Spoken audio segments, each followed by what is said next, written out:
하나님의 나라의 상상력, 분열의 시대의 하나됨을 꿈꾸기라는 제목으로 함께 말씀 듣도록 하겠습니다. 오늘 우리는 에베소서 말씀을 함께 들어보려 합니다. 에베소서 말씀은 우리가 교회에 대해서 많이 강조된 책 중에 하나입니다. 바울이 쓴 편지이죠.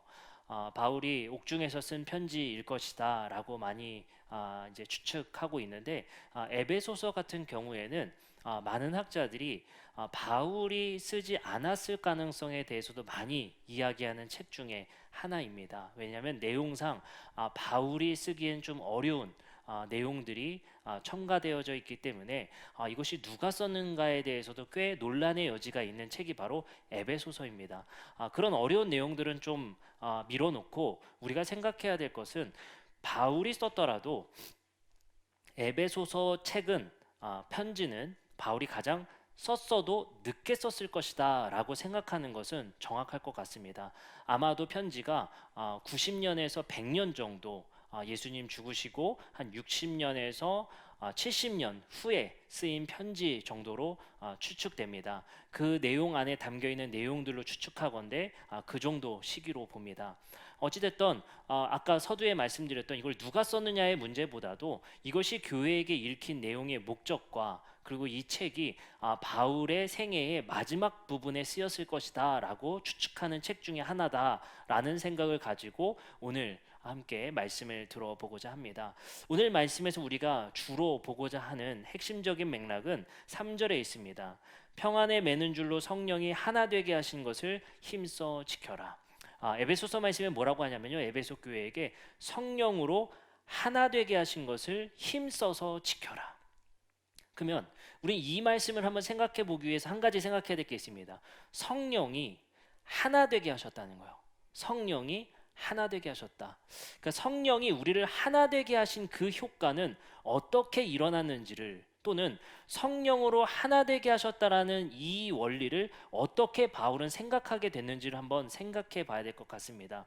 아시다시피 예수님이 죽으시고 예수님께서도 말씀하셨지만 내 뒤에 성령을 통해서 역사하실 것을 예언하십니다. 실제로 예수님이 죽으시고 승천하신 뒤에 오순절, 우리가 잘 알고 있는 마가의 다락방 사건을 통해서 성령이 임재하십니다. 근데 그 성령의 임재 속에서 요엘서 말씀을 인용해서 사도행전에서 하는 말씀이 있습니다. 이렇게 말합니다. 사도행전 2장 17절부터 18절입니다. 하나님께서 말씀하신다. 마지막 날에 나는 내 영을 모든 사람에게 부어주겠다. 이게 요엘서의 예언이었거든요. 그러니까 예수님께서도 예언하셨지만 하나님의 영이 모든 사람에게 부어주겠다라는 예언이었어요. 근데 실제로 이것이 오순절에 성령이 임하게 됐죠. 다시 계속 읽습니다.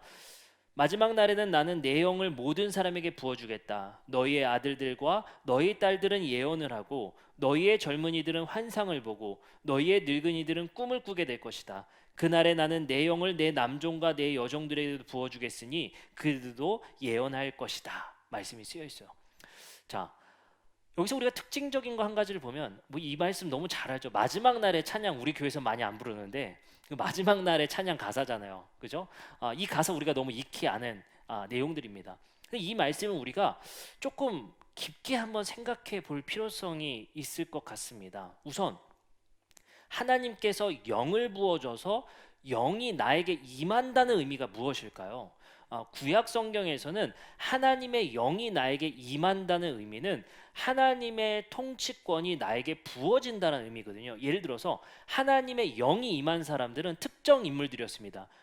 사사들, 예를 들어서 기드온, 삼손, 이런 사사들에게 부어졌습니다. 그리고 다윗 같은 사람, 사무엘이 기름을 붓자 다윗에게 하나님의 영이 임해요. 사울에게 기름을 붓자 하나님의 영이 임해요.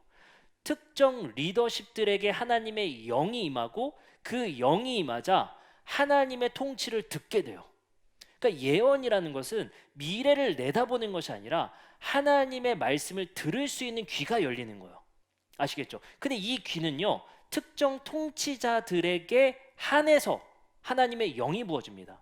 다시 말씀드리지만 사사기에서는 사사들에게, 왕정시대에는 왕들에게만 하나님의 영이 부어집니다. 그래서 사울이 하나님의 말씀에 순종을 하냐 안 하냐가 굉장히 중요했죠. 사무엘을 통해서 그리고 사울에게 하나님께서 말씀하신 바 너가 전쟁을 치를 때 모든 이들을 죽여라 했을 때 어떻게 했어요? 사울이 어떻게 했죠? 좋은 것을 남겨두고 하나님께 제사 드린다는 소리를 했어요. 그래서 하나님께서 사무엘을 통해 하신 말씀이 순종이 제사보다 낫다 이 말씀을 하는 거예요. 그 말이 뭐냐면 하나님의 영이 부임받은 자 사무엘도 들은 얘기고 사울도 들은 얘기인데 사울은 실행을 다르게 했고 사무엘이 그걸 보자 너는 왜 하나님께 순종하지 않느냐라고 말하는 거야. 그러자 하나님의 말씀도 중요하지만 내가 이 좋은 것을 하나님께 제사 드리는 것도 좋지 않겠습니까? 라고 이야기를 합니다. 그러자 사무엘이 순종이 제사보다 낫다. 이런 과정을 통해서 우리가 알 수 있는 것은요, 하나님의 영을 부어서 하나님의 말씀을 들을 수 있는 사람들은 왕정시대의 선지자들과 왕 둘이 똑같은 얘기를 듣는 거예요. 그래서 왕이 하나님의 말씀대로 안 하면 사무엘이 가서 너 왜 그대로 안 해? 다윗이 하나님의 말씀대로 안 하면 나단 선지자가 가서 너 왜 그대로 안 해? 견제를 하고 있는 거예요.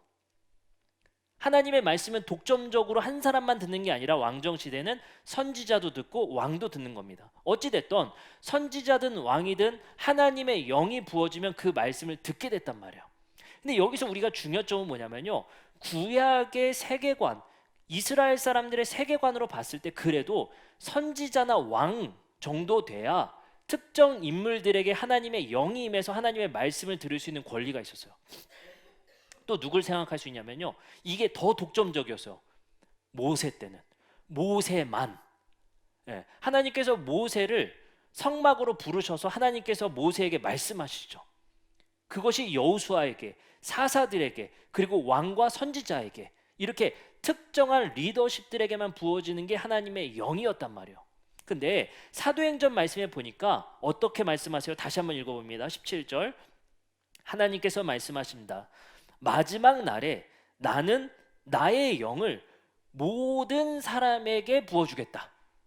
이게 얼마나 지금 제가 말씀드렸던 이 구약에서 누구에게 하나님이 영이 부어주는가를 알고 있었던 사람들이라면 이 영이 모든 사람에게 부어준다라는 이 파격의 내용은 굉장히 파격적으로 다가올 수밖에 없는 거예요.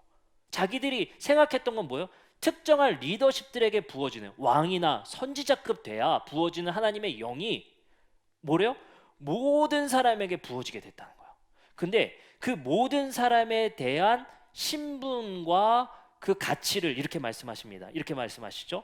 너희의 아들들, 남자나 너희의 딸들이 부어지겠다는 거예요. 실제로 구약의 세계관을 받아서 이렇게 말하죠. 예언을 하게 된다는 거예요. 이 말은 무슨 뜻이라고 했죠? 하나님의 말씀을 들을 수 있게 된다는 거예요. 근데 이게 선지자와 대부분의 왕들은 누구예요? 남자예요. 근데 여기서 뭐래요? 아들들과 딸들 모두에게, 이게 뭡니까? 남녀 구분 없이 모든 사람에게 영이 부어지는 세상이라는 거야. 두 번째, 너희는 젊은이들과 늙은이들도, 젊은 사람과 늙은 사람의 구분 없이 하나님의 영이 부어질 거라는 거야. 마지막, 그날에 나는 내 영을 내 남종과 여종들에게도 부어주겠다는 거야. 그럼 이거는 남녀 간의 경계, 그리고 신분 간의 관계, 나이의 차이를 넘어서는, 사회적으로 장벽이라 느끼는 것을 넘어서는 하나님의 영의 부어짐에 초점이 있는 거예요. 그러면 그리스도교의 핵심은 무엇이겠습니까? 하나님의 말씀을 듣고 예배할 수 있는 사람들이 남자나 여자나 여종이나 남종이나 늙은이라는 표현은 좀 이게 좀 고쳤으면 좋겠어요. 그죠? 네, 노인이나 젊은이나 모두에게 임할 수 있게 됐다는 거예요. 근데 이게 굉장히 독점적이었다고 했잖아요. 왕이나 선지자급 돼야. 그렇죠? 그러니까 이게 이 말씀을 우리가 중심으로 교회를 만약에 세운다고 하면 절대로 교회는 목사 중심이 될 수가 없어요. 모두가 하나님의 말씀을 들을 수 있는 귀가 열리는 것이고 하나님의 영이 부어진 자들의 존재예요. 그렇기 때문에 우리가 이렇게 하죠. 물론 저는 목사 안수를 받는 내용이, 안수를 받았기 때문에 하나님의 영을 특별히 부여받은 듯이 보이지만 그거는 저는 성경적이진 않다고 봐요. 저만 부담스러워요. 굳이 그럴 필요가 없습니다. 성경에서 뭐라고요? 목사만 안수를 받아서 하나님의 영이 부어지는 게 아니라 성령은 모든 사람에게 신분을 넘어서서 하나님의 말씀을 듣고 예언하고 환상을 보고 꿈을 꿀 수 있다는 거예요. 여기서 말하는 환상과 꿈은 막 미래에 대한 막 판타지를 본다는 게 아니에요. 우리가 계속 나눴던 얘기입니다. 예수님이 그렸던 그 상상과 꿈의 세계, 예수님이 펼쳤던 하나님 나라의 세계를 이제 볼 수 있게 됐다는 거예요. 그런 세상을 우리가 보게 될 것이다 라고 이야기를 합니다. 근데 여기서의 포커스는 뭐예요? 환상, 예언의 포커스가 있는 게 아니에요. 누구나, 모든 사람이 그럴 수 있다는 겁니다. 그러면 아까 다시 우리 오늘 본문으로 다시 돌아와서 이렇게 말을 했다고 했죠.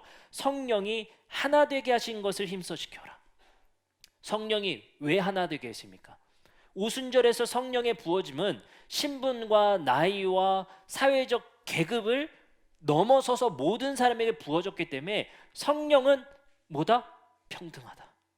성령 안에서는 모두가 동일하다는 거예요. 어린아이나 남자나 여자나 노인이나 젊은 사람이나 남종이나 여종이나 성령은 자격 있는 사람에게 주신 것이 아니라 자격 없는 모두에게 부어주신 그 은혜이기 때문에 성령 안에서는 모두가 동일하다라는 생각을 바울이 갖게 된 거예요. 근데 바울은 얘기한 거죠. 너가 성령 받은 데 있어서 나이 들어서야? 너가 성령 받은 데 있어서 남자여서야? 너가 성령 받은 데 있어서 너가 더 교회에 더 충실해서야? 아니야. 성령은 그런 거 없이 모든 사람에게 부어주신 하나님의 은혜야. 그렇기 때문에 바울은 이 신학을 가지고 성령이, 하나님이 동일하게 부어주신 성령의 이 부어주심 때문에 우리는 하나 되었다라고 말하는 거예요. 이어서 얘기합니다. 그렇기 때문에 이 성령 부음 받은 사람들은 같은 꿈을 꾸고 같은 환상을 보게 됩니다. 골로새서 3장 1절부터 2절의 말씀은 이렇게 말합니다. 그러므로 여러분이 그리스도와 함께 살려주심을 받았으면 위에 있는 것을 추구하십시오라고 말해요. 위에 있는 것을 추구하십시오. 거기에는 그리스도께서 하나님의 오른쪽에 앉아 계십니다라고 말해요. 위에 있는 것을 추구하려, 하늘의 것을 추구하는 사람들이다. 제가 계속 말했죠. 하늘의 것이 뭡니까? 하늘에는요 신분적 차별이 없어요. 5시에 온 사람과 9시에 온 사람이 똑같이 받는 세상이에요. 거기서는 늦게 온 사람이 나랑 똑같이 받았다고 해서 분노가 없는 세상이에요. 그런 세상을 꿈꾸라는 거예요. 위의 것을 상상하고 위의 것의 세상을 꿈꾸라는 거예요. 그리고 이어서 이렇게 말합니다. 거기에는 위에를 보죠. 위에 이렇게 위에 거기에는 그리스도께서 하나님의 우편에 앉아 계십니다라고 말을 하고 있어요. 그게 뭡니까? 하나님의 오른쪽이라는 것은요, 왕의 오른쪽이라는 것은 그 왕의 통치의 대리권자들이에요. 약간 총리, 왕의 총리. 보통 왕이 다스리는 게 아니라 총리급들이 다스리잖아요. 그러니까 왕의 통치의 대행권자가 예수가 오른편에 앉아 있으니 하늘을 봐라. 하나님 우편에 예수님이 앉아 계시지. 예수님이 이 땅에서 꿈꾸고 상상했던 것들을 너희들은 그것을 바라봐라 얘기하는 거예요. 그 세상을 바라보고 살라는 거예요. 그게 제가 뭐라고 했어요? 어린아이와 같은 꿈꾸미고 어린아이와 같은 환상이고 어린아이와 같은 상상력이라는 거예요. 누군가는 그때도 우리가 얘기했었던 포도원의 품꾼과 같이 경제학적으로는, 사회 철학적으로는, 이게 기업 윤리적으로는, 자본주의 체계에서는 9시에 온 사람과 5시에 온 사람의 이 방식은 미련한 방식이고 철없는 방식이라고 말씀드렸잖아요. 내가 기업을 크게 하려면 어떻게 됩니까? 두 사람에게 모두 칭찬받으려면 어떻게 해야 돼요? 어떻게 됩니까? 처음 온 사람부터 줘가지고 모른 채 하다가 마지막에 줬으면 이 사람도 좋고 이 사람도 좋잖아요. 마지막 받은 사람 얼마 받은지 모르겠으면 더 좋잖아요. 그렇잖아요. 이런 상식을 어긋난 예수님의 이런 말씀들, 이거를 꿈꾸게 된다는 거예요. 이거를 근데 젊은 사람들이요, 다음 세대요, 비전을 보십시오가 아니에요. 이거는 늙은이와 젊은이가 꿈꾸는 환상과 같은 동일한 꿈이라는 거예요. 그래서 우리는 이렇게 얘기해야 돼요. 다음 세대에게만 비전이라는 것을 주제로 주는 게 아니라 노인도 비전을 있어야 돼요. 그래서 노인이나 젊은이나 예수님이 말씀하시는 이 꿈과 환상을 함께 꾸게 되는 겁니다. 그래서 우리는 모두가 이 성령 안에서 하나 되었다라고 말을 합니다. 골로새서 3장 9절부터 11절에는 이 우리가 꿈꾸는 이 세상과 우리가 꿈꾸는 이 꿈과 환상을 이런 표현으로 합니다. 서로 거짓말을 하지 마십시오. 여러분은 옛사람을 그 행실과 함께 벗어버리고 새 사람을 입게 됩니다. 새 사람을 입게 된대요. 새 사람. 그게 뭡니까? 다른 생각을 하는 사람. 바울의 표현 뭐예요? 옛사람을 십자가에 못 박아버리고 새 사람으로 그리스도와 함께 내가 살아간다. 완전한 세계관의 변화, 바라보는 방식의 변화가 일어난다는 거예요. 그리고 이렇게 말합니다. 새 사람을 입으십시오. 이 새 사람은 자기를 창조하신 분의 형상을 따라 끊임없이 새로워져서 참 지식에 이르게 됩니다. 이게 뭡니까? 진리를 깨닫고 지식을 깨달아진다는 거예요. 뭐가 중요한지가 우리가 분명해지는 거죠. 우리가 신앙생활 하면서도 뭐가 중요한지가 그게 정확해진다는 거예요. 뭐가 중요한지가. 자, 계속해서 말씀을 이어가 보겠습니다. 자, 그러면 예수님께서 이 땅에서 하나 되게 하신 것에 주요 포커스를 한 번 더 생각해 봤으면 좋겠습니다. 예수님께서 말씀하신 말씀의 몇 구절들을 함께 읽어보겠습니다. 누가복음 19장 2절입니다. 삭개오라 이름하는 자가 있으니 세리장이요 또한 부자라 라고 말하는 사람이 있습니다.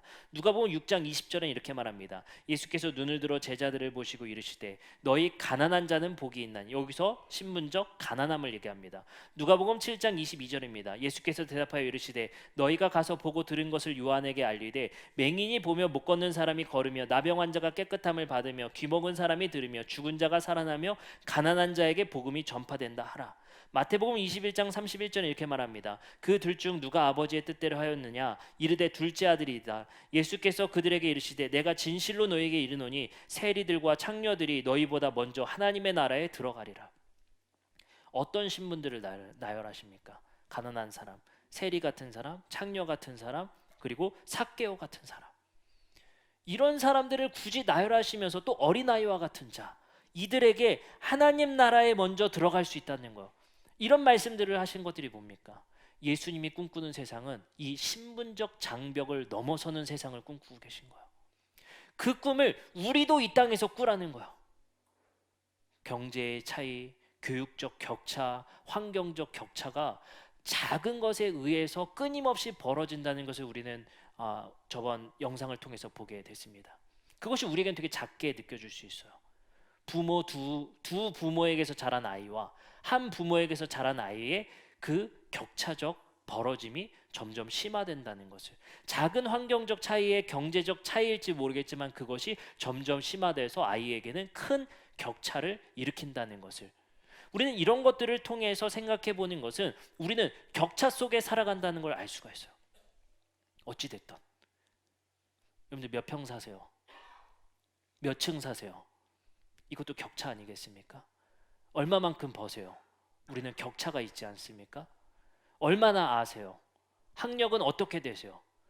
모든 우리에게 있어서 신분적 차이를 세상에선 두지 않지만 우리에게 있어서 우리도 모르게 많은 격차 속에 살아가게 되는 거예요. 많은 비교 속에 살아가게 될 수밖에 없다는 거예요. 근데 예수님은 계속 말씀하시는 거예요.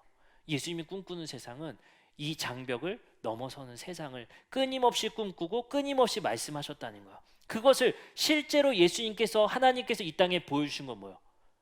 니네 그 격차 상관없이 내가 성령을 부어줄게.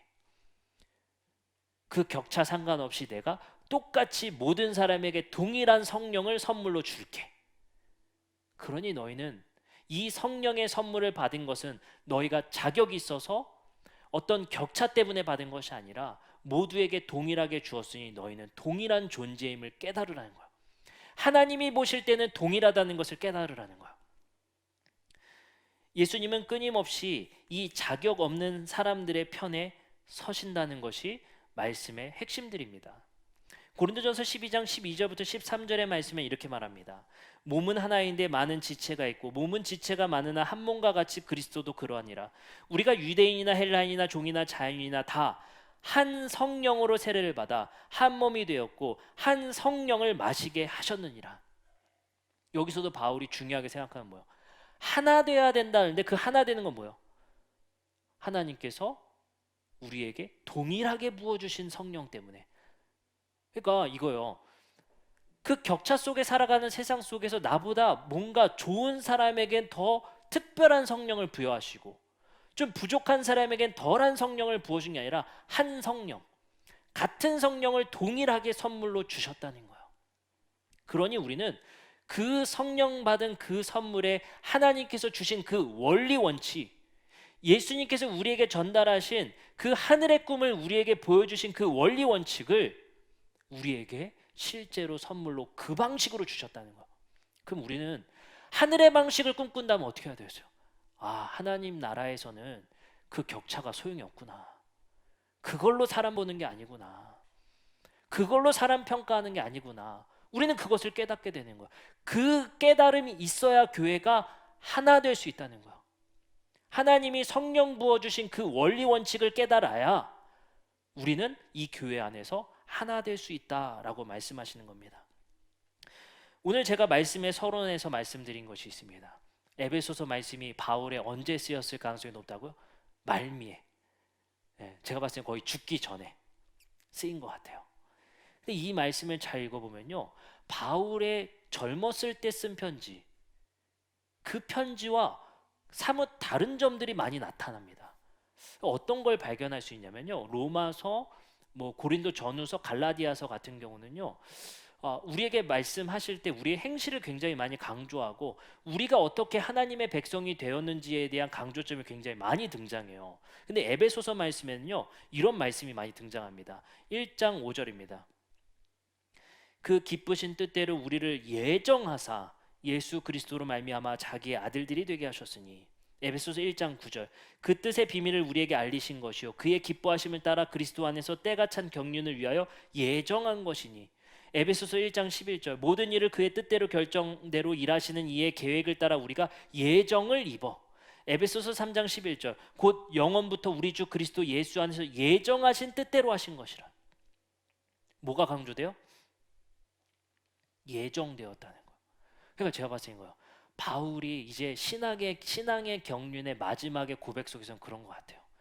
하나님이 하셨구나.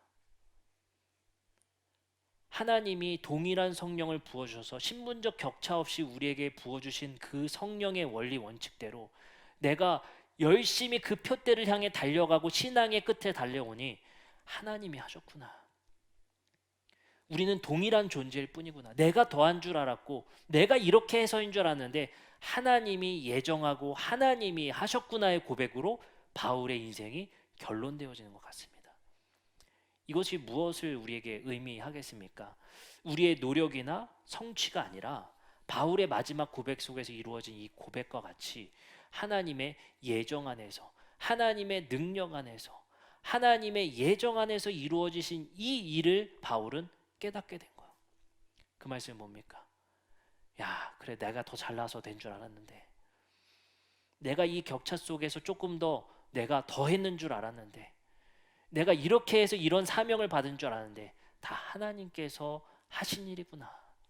하나님의 뜻이었을 뿐이구나. 이렇게 바울의 인생이 결론되어지고 있는 것 같습니다.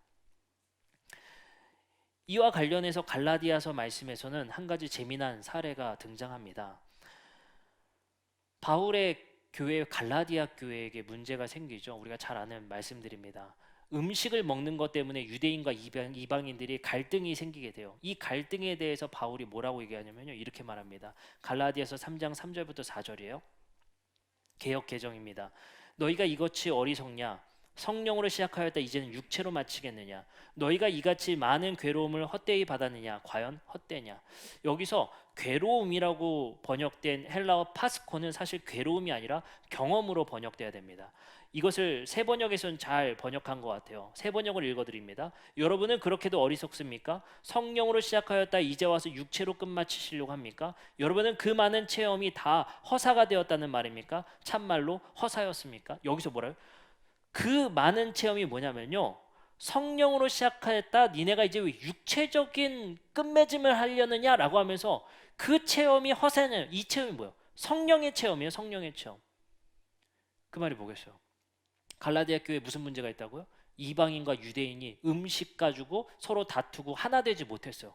그저 말하는 거, 야, 니네 성령으로 시작했다가가 뭐야? 성령으로 하나 되었다가 육체적 생각이 뭐야? 땅의 생각, 육체적 생각이 뭡니까? 신분적 격차, 기준, 이것으로 끝마치려 하느냐, 되돌아가려냐 하는 거예요. 그래서 바울이 질타하는 게 뭐예요? 그 많은 체험은 다 허사가 된 것입니까? 이 말이 뭐겠습니까? 모든 사람에게 동일하게 부어주신 성령 체험이 너희들에게는 다 헛된 것이었느냐라고 말하는 거예요. 우리가 뭐 해서가 아니라 하나님의 예정 가운데, 그 하나님이 그냥 섭리 가운데 부어주신, 아무것도 자격 없는 우리에게 부어주신 그 성령 체험을 모두가 동일하게 받아놓고선 니네끼리 또 자격을 만드냐는 거예요. 니네끼리 또 장벽을 만드냐는 거예요. 그거 다 헛된 것을 또 만드냐는 겁니다. 이 성령으로 하나 된 교회 안에서 바울이 강조하는 것, 말씀을 제가 쭉 읽어 드리도록 하겠습니다. 로마서 12장 16절입니다. 서로 한 마음이 되어라. 고린도전서 12장 25절입니다. 몸 가운데 분쟁이 없고 오직 여러 지체가 서로 같이 돌보게 하셨느니라. 뭐에 방점이 있는지 잘 보세요. 데살로니가 전서 5장 11절입니다. 그러므로 여러분 지금도 그렇게 하는 것 같이 서로 격려하라. 야고보서 5장 16절입니다. 그러므로 여러분은 서로 죄를 고백하고 서로를 위하여 기도하십시오. 로마서 5장 15절부터 14절입니다. 나의 형제 자매 여러분, 나는 여러분 마음에 선함이 가득하고 온갖 지식이 넘쳐서 서로 권면할 능력이 있음을 확신합니다. 데살로니가 전서 5장 13절부터 14절입니다. 그들이 하나님 일을 생각해서 사랑으로 그들을 극진히 존경하십시오. 여러분은 서로 화목하게 지내십시오. 뭐에 강조가 있습니까? 서로. 이 교회의 바울에게 중요한 거는 서로 한 마음 되고 서로 돌보고 서로 격려하고 서로 기도하고 서로 권면하고 서로 화목하라.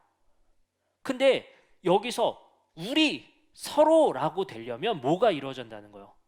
성령으로 하나 되게 하신 그 원리가 우리에게 먼저 있어야 서로로 받아들일 수 있는 거예요. 그러니까 제가 이런 생각을 하게 됩니다. 그 TV에 보니까요, 유퀴즈라는 프로그램이 있어요. 제가 종종 보는 프로그램인데 거기서 어떤 아이가 이야기한 내용인데 지혜가 어마어마합니다.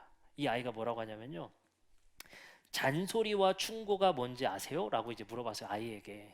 유재석 씨가. 근데 이 아이가 뭐라 하냐면요, 잔소리는 왠지 기분 나쁜 소리고 충고는 더 기분 나쁜 소리다. 네, 이게 초등학교 아이가 한 얘기예요. 제가 감탄을 했습니다. 네, 다시 한번. 잔소리는 왠지 기분 나쁜 소리고 충고는 더 기분 나쁜 소리다. 네, 이 아이의 지혜가 어마어마한 것 같습니다. 너무 귀엽더라고요. 여러분들, 아까도 읽어드렸지만 서로 격려하고 서로 돌보고 서로 기도하고 서로 권면하고 서로 화목하게 지내십시오.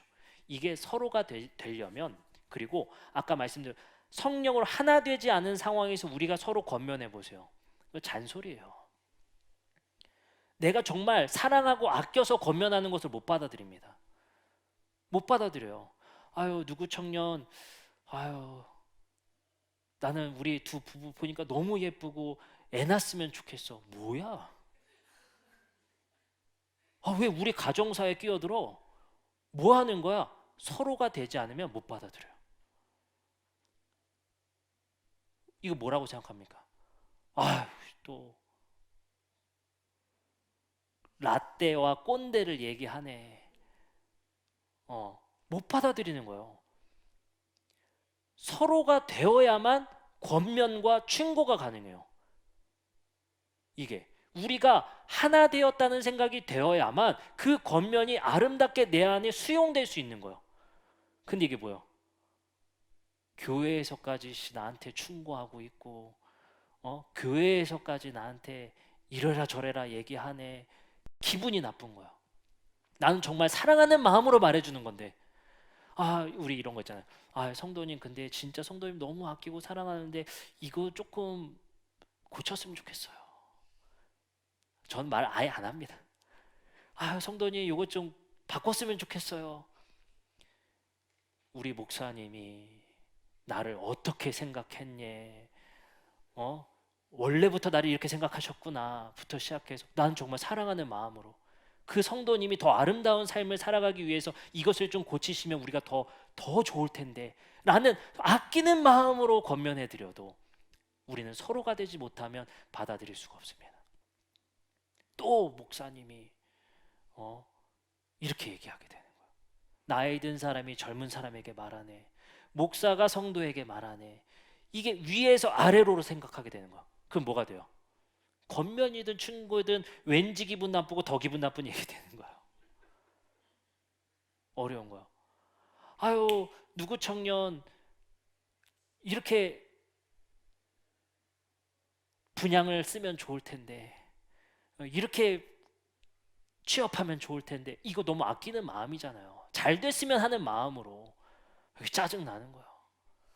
아유, 누구 청년 이렇게 예쁜데 왜 연애를 언제 할 거야? 짜증 나는 거예요, 정말 이게. 근데 마음은 어때요? 여기서 정말 악의를 가지고 네 한번 못 해봐라 하고 권면하는 사람이 있어요? 없어요. 다 좋자고 하는 말입니다. 다 사랑하는 마음에서 좋은 마음에서 하는데 우리가 이걸 어떻게 해요? 악으로 느껴지는 거예요. 더 기분 나쁘고 왠지 기분 나쁨으로 느껴지는 겁니다. 왜요? 이게 다 우리의 장벽 안에서 말해진다고 서로 느껴지는 거예요. 그렇기 때문에 바울은 서로가 되기 위해서 성령으로 하나됨을 강조하게 되는 겁니다. 이 실제적인 사례를 빌레몬서에서 바울은 중요한 예시를 우리에게 말씀하십니다. 빌레몬서 1장 10절에서 11절의 이야기는 오네시모로라는 노예에 대한 이야기입니다. 오네시모로 아시죠? 오네시모로라는 노예가 빌레몬이라는 사람의 노예였어요. 종이었어요. 근데 이 사람이 뭔가를 어질럽혔다는 것은 뭔가를 회방을 놓고 도망을 했나 봐요. 근데 바울이 감옥에 갇혀 있는데 이 오네시모를 만납니다. 근데 이 오네시모로가 회심해서 바울의 일꾼이 돼요. 그래서 바울이 빌레몬에게 편지를 써서 이 사람을 좀 용서해주고 내가 데리고 다니겠다라고 허락을 구해요. 만약에 금전적으로 손해 입힌 것이 있으면 내가 갚아주겠다는 얘기를 합니다. 이런 스토리예요. 오네시모로라는 사람이. 근데 저는 이 말씀을 묵상하면서 굉장히 중요한 한 가지 원칙을 깨달았습니다. 빌레몬서 1장 10절부터 11절에 이렇게 말씀이 쓰여 있습니다. 내가 갇혀 있는 동안에 얻은 아들 오네시모를 두고 그들에게 간청합니다. 그대에게 간청합니다. 그가 전에 그대에게 쓸모없는 사람이었으나 쓸모없는 건 뭐예요? 종인데 종의 역할을 안 하고 도망갔잖아요. 망쳐놓고 갔잖아요. 그 사람 뭐예요? 나에게 이제 쓸모없는 사람이에요. 이렇게 말합니다. 이제는 그대와 나에게 쓸모있는 사람이 되었습니다. 근데요, 참 재미있는 사실 한 가지가 있습니다. 오네시모로, 헬라어로 오네시모스라는 이 이름은 유익, 쓸모라는 이름이에요. 이름의 뜻이. 그 사람 이름 자체가 그냥 노예로서 쓸모 있어야 되는 거예요. 노예가 쓸모 없으면 뭐해요?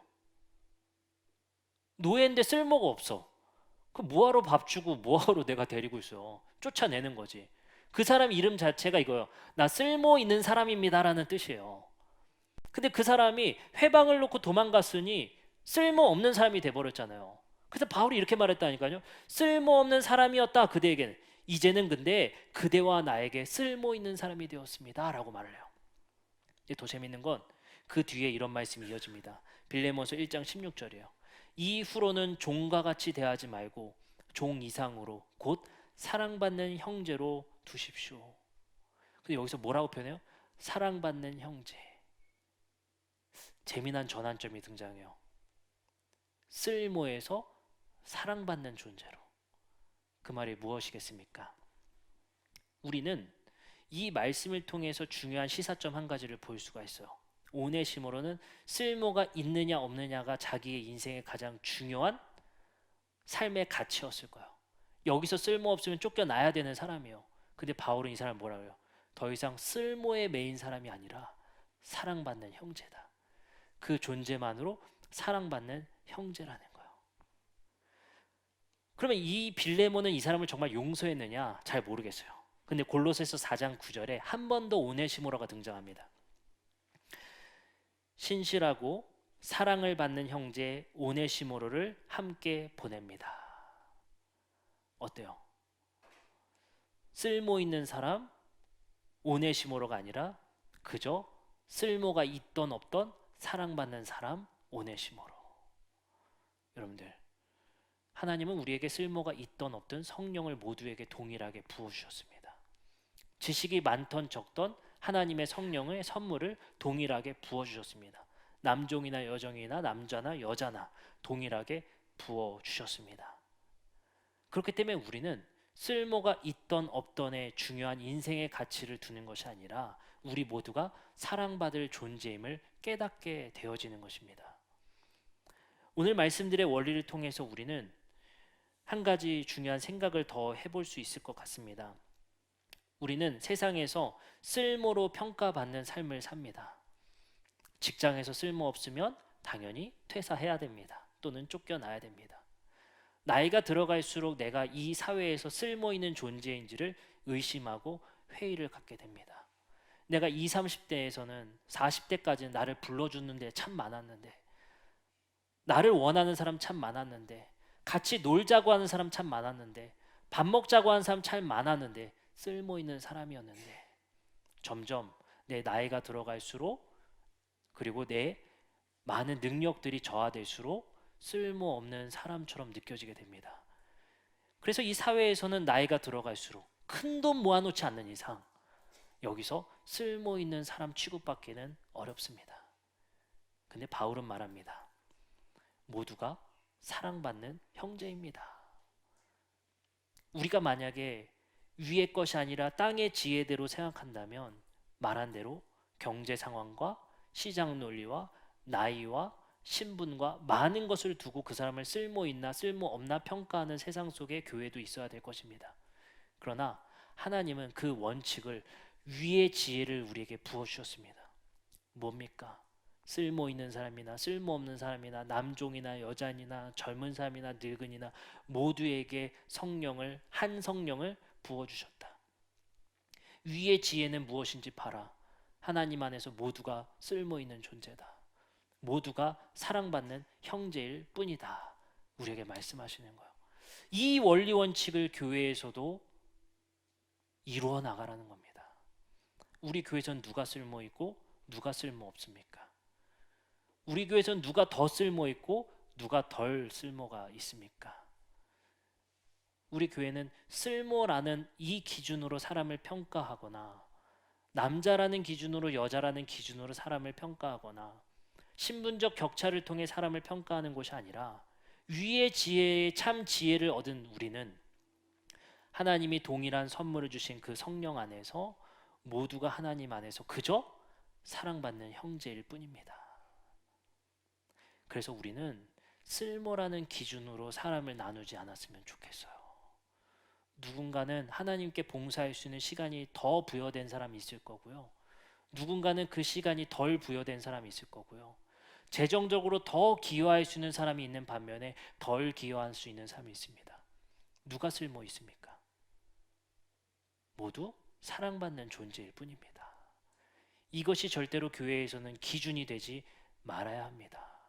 모두가 사연이 있고 모두가 하나님의 예정하심과 뜻이 있기 때문입니다.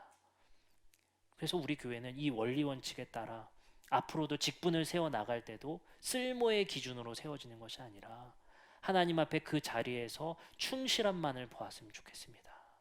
그 사람의 사정 안에서 하나님께 신실한 삶을 사는 것, 그것이 우리에게 기준일 뿐입니다.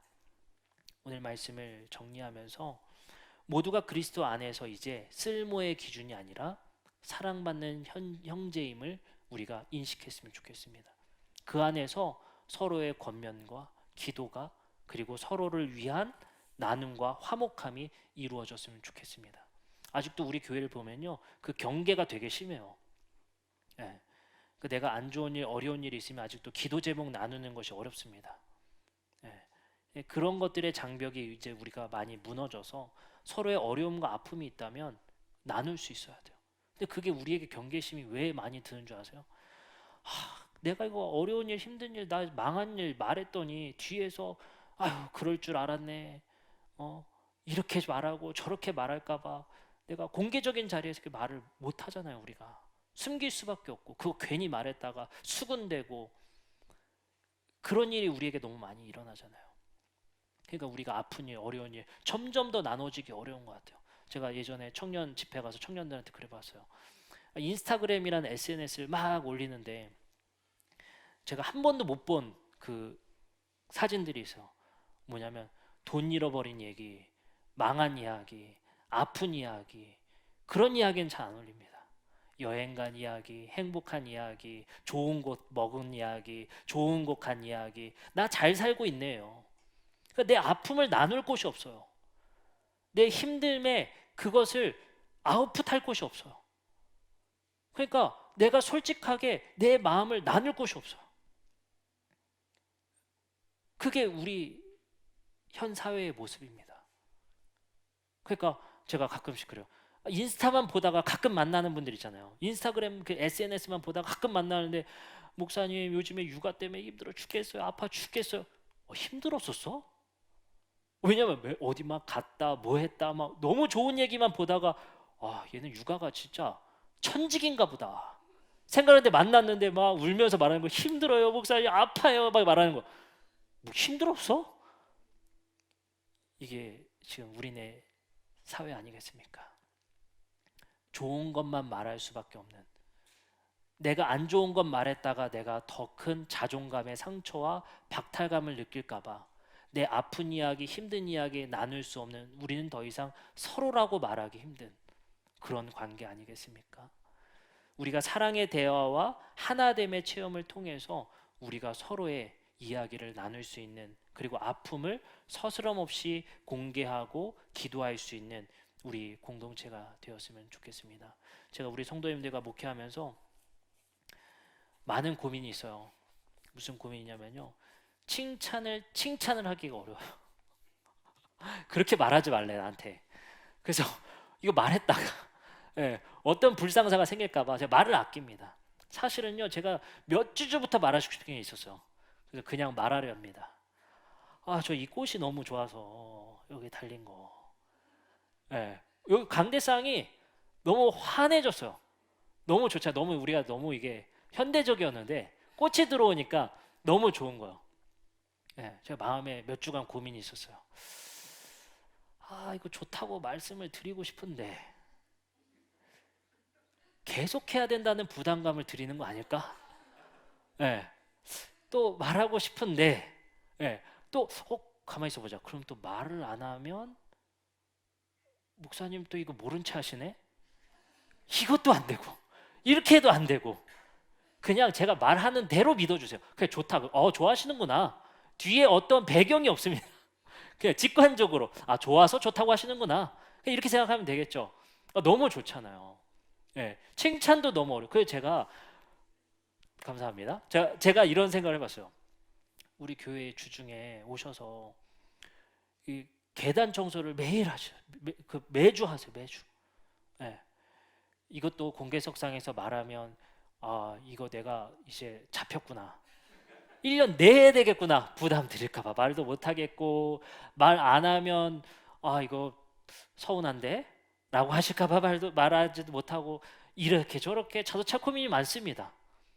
좋은 거 있으면 좋다고 말하고 잘한 거 있으면 잘했으면 좋겠는데 우리의 마음이 이걸 참 왜곡하고 오해하기 쉬운 사람들인 것 같아요. 무슨 말 한마디에 여러분들 오해하지 마십시다. 오해하지 말고 서로가 돼야 돼요. 서로가 되었으면 좋겠고 하나님 안에서 모두에게 부어주신 그 성령 안에서 서로 화목하게 지내라. 잊지 않았으면 좋겠습니다. 모든 것이 화목을 위한 말들과 화목을 위한 격려들이 되었으면 좋겠습니다. 우리 함께 찬양하고 기도하는 시간 갖도록 하겠습니다.